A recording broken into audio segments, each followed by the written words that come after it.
देख रहे हैं एकरा उर्दू न्यूज़ में हूं हैदर अली। कोरोना के खतरात से बचने के लिए लोकल ट्रेन में मुसाफिर सरकारी इकदाम पर अमल करते हुए मास्क सैनिटाइजर के इस्तेमाल के साथ सफर करते नजर आए, जबकि सियालदह स्टेशन पर मुसाफिरों की भीड़ सोशल दूरी की धिज्जियां उड़ाती नजर आई।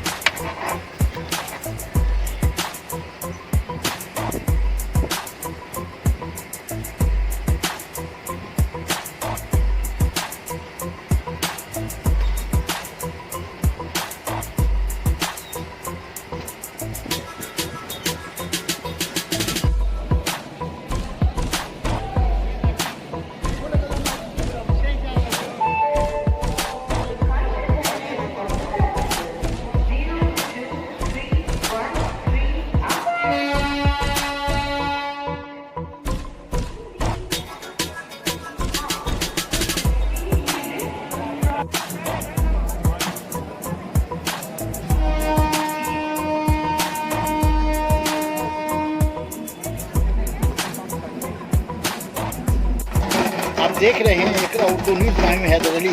दुर्गा पूजा के दौरान कोरोना महामारी से मुतासिर बेरोजगार झांकी बजाने वालों को काली पूजा में मिली राहत।